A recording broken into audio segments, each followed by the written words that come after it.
Welcome back. I'm really looking forward to sharing this overview with you. I hope to do more overviews like this in the coming weeks and months. While it is an overview, it is also an opportunity to bring you new material as well. We've increasingly seen that Muhammad, or in its original form, Mahmed, is little more than a messianic title amongst many, and that it emerges out of a Messianic believer's religion, an offshoot of Judaism. Mahmed comes in many forms: Muhammad, Mahmed, Mahmet, Mahmud, Ahmad, Hamid. But there are others. Aziz, for example, that means praiseworthy, beloved, and also strong. Another is Mahdi. Another is Ali, the elevated one. Another is Al Farouk, the Saviour. Another one that we will see later is Mustafa. Rather than just focusing on the name or title of the Messiah, the caliphs took on names and titles based on their perceived virtues of their idolized Messiah. So we see a lot of caliphs took on those type of regnal names, and these are not obvious in their link to the messianic context, that they are often overlooked. They can apply equally to Allah, so I will treat it as white noise in the data. The use of the name of Muhammad, while based on the messianic title Mahmed, could be argued is based on an illiterate prophet of that name from the improbable oasis of Mecca. So that too, as unlikely as that seems, is also a form of white noise in the data. It is not totally irrelevant that the name is used so frequently, and I will acknowledge where it occurs, even while treating it as inconclusive evidence. What will be more significant are other forms of positing the Mahmed meaning of a Messiah, such as words that mean the beloved, the praised one, the chosen one, etc. So later I will pick out the messianic links amongst the caliphs' names, both regnal and personal, to get a sense of how much Islam is but a messianic Jewish offshoot, despite all the accretions that hide that fact. We have seen that there are multiple titles and names that have a messianic meaning. Here is an interesting Hebrew word, ma'amin, which means simply believer. It also has a specific use of relevance to this discussion. Ma'amin mesh'iki. It signifies a messianic believer, a messianic Jew. As an aside, in Arabic, amin means trustworthy, believable, or honest, essentially one worthy of belief. The ani ma'amin, meaning I believe, based on the 13 Principles of Faith written by Rambam, contains one creedal statement on the coming of the Messiah. I believe with complete faith in the coming of Mashiach, and although he may tarry, nevertheless I wait every day for him to come. So this is a credo that is said by many Jews, even in the morning time during their prayers. So obviously Jews are still waiting on the Messiah to come. But I'm going to suggest that this is exactly what Islam is doing as well. It's a messianic movement. There's confusion as to whether the Messiah has come already, is to come, is coming at the end of time, or, there's a bit of confusion around that, but it's essentially a messianic movement or messianic cult, depending on what way you want to term that. Now, the plural of the term is ma'amin meshikim. In the 7th century, we see frequent references to Mahmed or Mahmet. Hence, it is no surprise that the leaders of this group were known as commanders of the believers, Amir al-Mu'minin. Up to now, scholars gave al-Mu'minin a vague meaning of just believers, as if an ecumenical movement of liberally minded do-gooders existed in the 7th century. This is nonsense. There was a common belief in the imminent arrival of the Messiah, so it should be understood specifically as in the Hebrew term Mahamin Meshiki. Amir occurs once in the Bible, in Isaiah 17:6, and there means top or topmost, as in topmost bough of a tree. So, taking that into account, a more accurate translation of Amir al-Mu'minin might be head of the believers or top of the believers, something like that. Commander, as in commander of the believers, introduces a military meaning that doesn't exist in the word itself.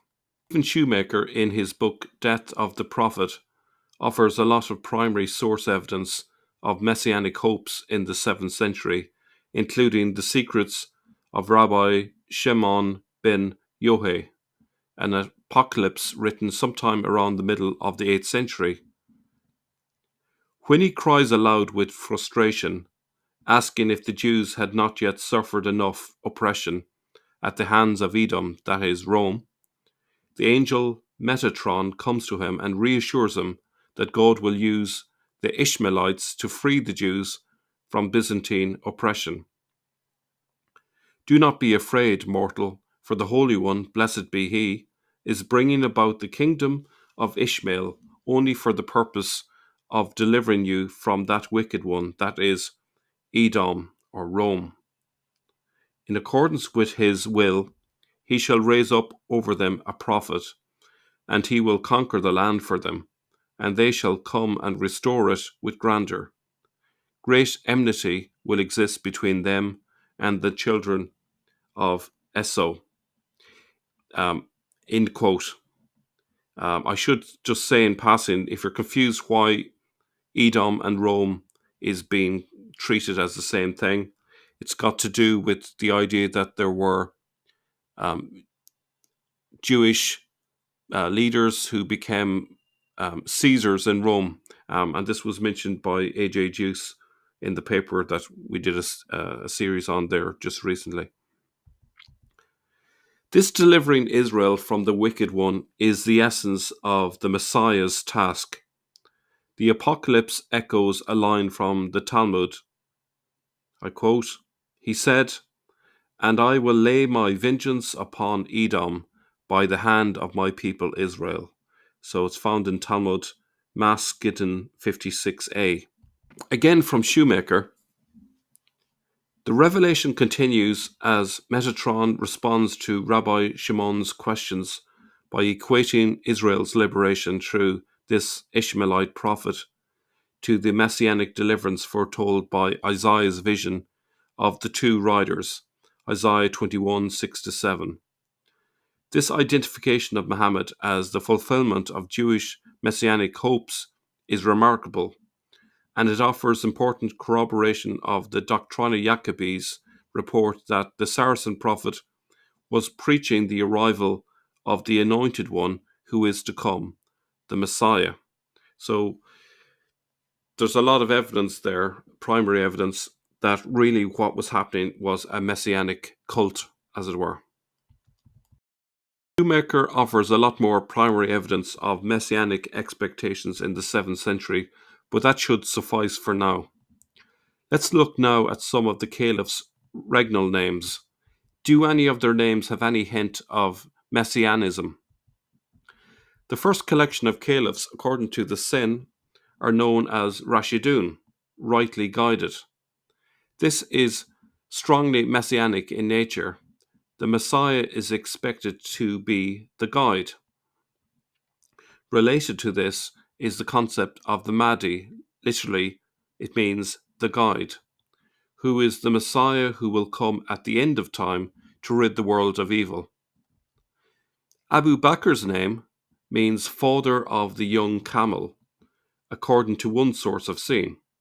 Perhaps this is an oblique reference again to Isaiah 21:7, when he sees chariots with teams of horses, riders on donkeys, or riders on camels, let him be alert, fully alert. Now, this is not to say that there was someone called Abu Bakr. It's just to point out that the name, the title, has a messianic connotation to it. If so, if this meaning of Abu Bakr is father of the young camel, it has an obscure messianic meaning to suggest that the time of the coming of the rider on the camel had arrived. Umar's title of Al-Faruq is clearly also messianic. It means savior, and we know this as it comes from Aramaic. The Sin hides this by saying it means distinguishes right from wrong, which is not entirely incorrect, but it obscures that this is the function of the Saviour to separate the goats and the sheep. The Saviour saves people by taking them away from the wicked, and the wicked away from the saved.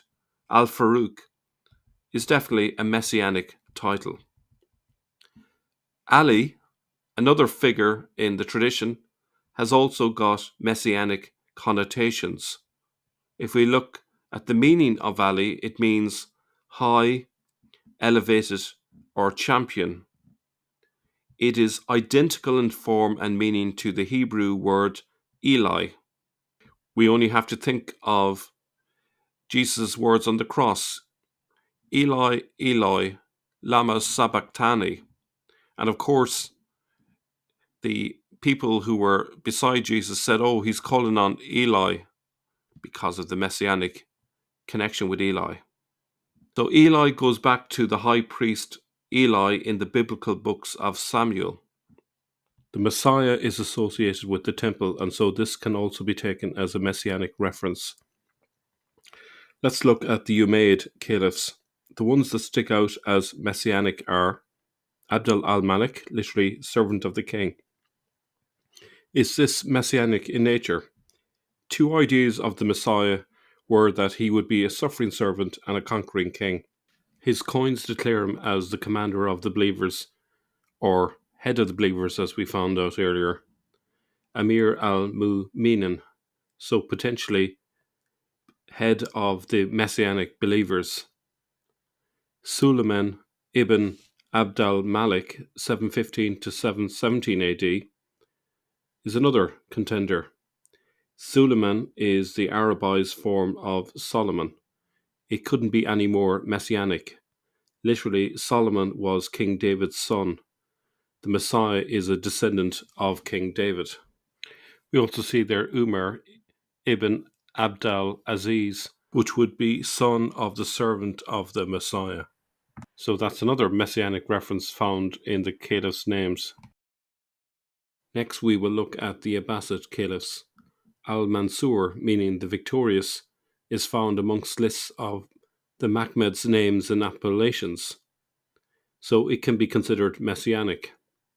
His son's regal name was Al-Mahdi, meaning the guide, so it too is messianic. The Mahdi is the one at the end of time to rid the world of evil. He reigned from 775 to 785 AD. For good measure, his personal name, Abu Abdallah Muhammad, carries the Mahmed title. His son took the title Al-Hadi, which, like Al-Mahdi, also means the guide, a clear messianic title.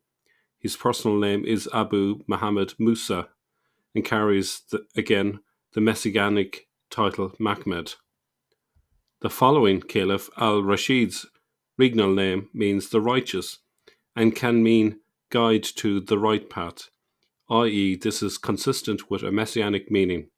He reigned from 786 to 809 AD. The Abbasid caliph from 809 to 813 was called Al-Amin and carries a similar meaning related to belief as Ma'amin. But it doesn't mean believer. It means devoted, honest, straightforward, trusty, worthy of belief, loyal, faithful, obedient, etc. It is found amongst titles for Mahmed, so is a messianic title. He also has the personal name of Muhammad, Mahmed being a messianic title. It is not surprising to find people taking on the Messianic title Mahmed as a personal name because they are Ma'amin Mesh'iki, Messianic believers. The following Caliph, al-Mamun, carries the same meaning as Amin. Caliph al-Mu'tasim's personal name was Abu Ishaq Muhammad, again the Mahmed Messianic title given in his name. Caliph al-Muntasir's regnal name, more fully al-Muntasir Bilal, means he who seeks victory in God, could be interpreted in a messianic sense.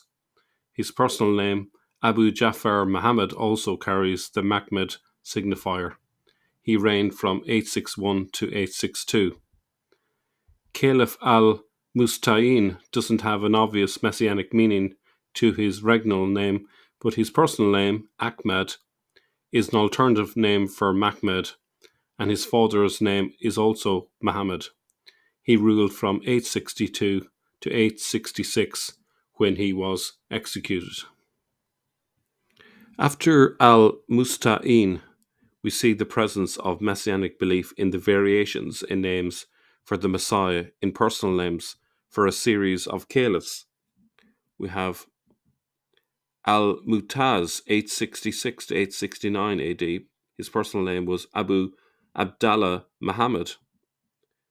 And then we have al-Mu'tadi, 869 to 870 AD. His personal name was Abu Isaac Muhammad.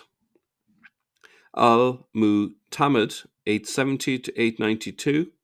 His personal name was Abul Abbas Ahmed. Again, we see that messianic title in his personal name. Al-Mu'tadid, 892 to 902 AD. And his personal name was Abul Abbas Ahmed, same as the previous caliph. Yes, same personal name, but different people. They had different parents. Then following that, we have al-Muqtafi, 902 to 908 AD. His personal name was Abu Muhammad Ali. So you have a double messianic title there. We also have al-Kahir. His personal name was Abu Mansur Muhammad. The messianic name remains popular even during the Mamluk Abbasid dynasty from 1261 to 1517 AD. So let's just peruse some of the personal names here of the various caliphs, and I will just basically focus on the messianic parts that are in the name. So if we take the al-Mustansir, personal name Abu al-Qasim Ahmed. So notice the Ahmed is the key messianic part there. What about Caliph al-Hakim I? You have Abu Abdullah Muhammad. And then we have al-Mustafil I, Abu Arabi Suleiman. If we look at al-Hakim II, his personal name is Abu al-Abbas Ahmad. We also have al-Mutawakil I, his personal name Abu Abdillah Muhammad. We also have al-Mutawakil I and his personal name Abu Abdillah Muhammad. If we move down then to al-Mutawakil I, his personal name Abu Abdillah Muhammad. We also have the reign of al-Mu'tadid II, his personal name Abu al-Fat Dawood. The Dawood bit is obviously a very clear messianic title because it's referring to David himself. Following him was al-Mustakfi II, Abu Arabi Suleiman, again the messianic name there.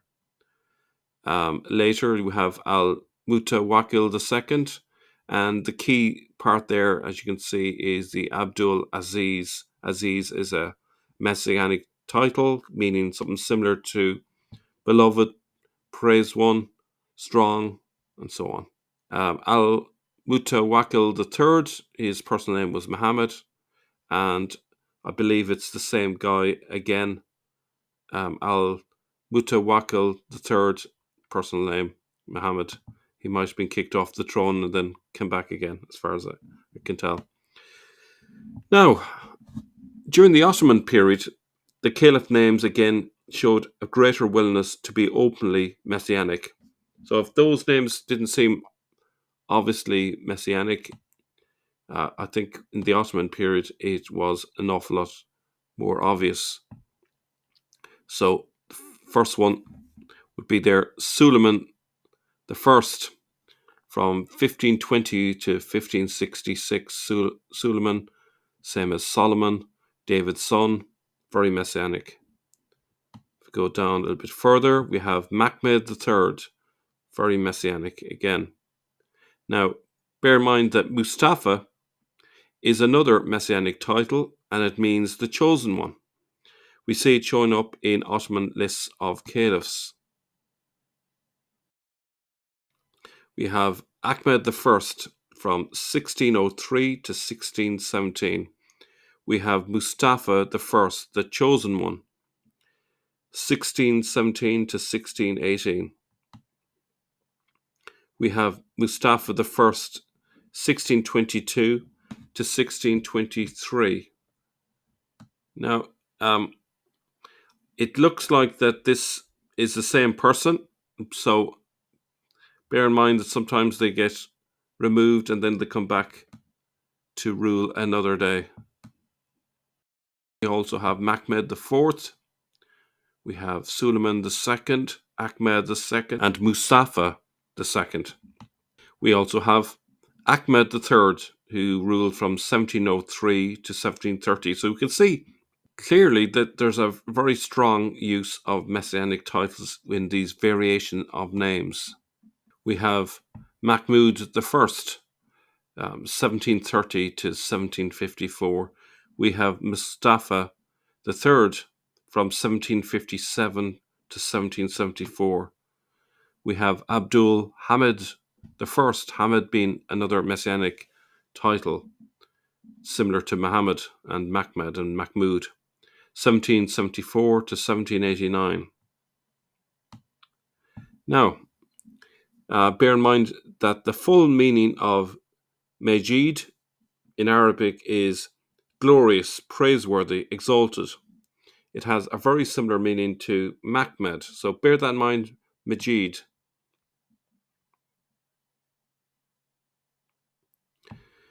So continuing our list of caliphs, we have Mustafa IV, who ruled from 1807 to 1808, Mahmud II, who ruled from 1808 to 1839, Abdul Majid the First, remember Majid has a messianic meaning, ruled from 1839 to 1861, Abdul Aziz, 1861 to 1876. If you remember, Aziz also has a similar meaning to Mahmed. It's a messianic title. And then if we move on into the 20th century now, we have Abdul Hamid II from 1876 to 1909, Mahmed V, 1909 to 1918, and we have Mahmed VI from 1918 to 1922, and then Abdul Majid II, 1922 to 1924, all messianic names. Is Islam a messianic religion? I believe so. Tell me what you think. Leave your comments below. I'll see you all very soon. Bye-bye.